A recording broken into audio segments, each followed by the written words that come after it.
တမိုင်းရဲ့နောက်ဆုံးစာမျက်နှာမှာထွန်းတောက်ခဲ့တဲ့အလှပဆုံးနဲ့တနာစရာအကောင်းဆုံးသောကျဲပွင့်လေးတစ်ပွင့်ရှိခဲ့ပူတယ်။သူကရံပြဲသူဖြစ်ပြီးတော့မြောက်ဦးနေပြည်တော်ရဲ့ဘရင်မင်းမြတ်သူတို့တမရာဇာမင်းရဲ့မိဖုရားလည်းဖြစ်ခဲ့တယ်။သူ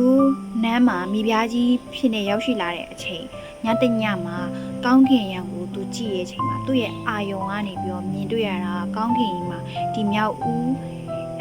နေပြည်တော်ကြီးရဲ့ကောင်းကင်အထက်မှာမီးပင်လယ်ဝေတော့မယ်ဆိုပြီးတော့သူကတွေးထင်ခဲ့တယ်။အဲ့ဒီလိုမကြဘူးပေါ့နော်။တက္ကရာ1114ခုနှစ်မန္တလေးအမရပူရာဘိုးတော်မင်းဖျားကြီးကစစ်တီပေါင်းထောင်ချီကိုချီတက်စစ်တီပေါင်းထောင်ချီနဲ့ဒီမြောက်ဦးနေပြည်တော်ကြီးကိုလာရောက်သိမ်းပိုက်ခဲ့တယ်။အဲ့ဒီအချိန်မှာမြောက်ဦးဒီရွှေနန်းတော်ကြီးကမီးပုံပြကျသွားခဲ့တယ်။အဲ့ဒီနောက်ပိုင်းမှာပဲ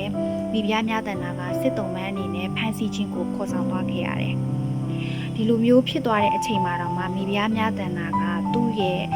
တိုင်းပြည်ပေါ်မှာချစ်တဲ့စိတ်နဲ့အာဇာနည်စိတ်တဲ့အပြည့်နဲ့ဒီ9ရက်တိအစာအငတ်ခံပြီးဆန္ဒပြပြီးတော့မှဒီဘိုးတော်မင်းကြီးကိုဘိုးတော်မင်းဖျားကြီးကိုမယူဘဲနဲ့ပေါ့နော်ဒီကိုအဆုံးစီရင်ခဲ့အဲ့လိုအဆုံးစီရင်ခဲ့ပြီးတော့မှကိုတတ်တည်ခဲ့တယ်ပေါ့နော်ဒီတမိုင်းเจ้าကရခိုင်လူမျိုးတွေနေတဲ့ကအမြဲတမ်းပြောဆိုနေခဲ့ကြတဲ့တမိုင်းเจ้าတစ်ခုမိဖုရားများတန်တာကမျိုးချစ်စိတ်တဲ့အရင်ပြင်းထန်နေဆိုတဲ့တမိုင်းတစ်ခုတမိုင်းဆိုတာကရင်ထဲအသေးတွေကိုစွဲမှတ်ထားရမယ့်အရာတစ်ခုဖြစ်တယ်ဒါပေမဲ့တမိုင်းကိုချီပြီးတော့လူမျိုးရေးမုန်းတီးမှုကိုတော့ဒီခေတ်ထိဆွဲခေါ်လာစရာမလိုဘူးဒါကတမိုင်းမှာရှိခဲ့တဲ့ဒီလူမျိုးစိတ်တဲ့အာဇာနည်စိတ်တဲ့ဆိုတာကအတူယူစရာဖြစ်တယ်ဒါပေမဲ့အမုန်းပွားစရာမဟုတ်ဘူးကျေးဇူးတင်ပါတယ်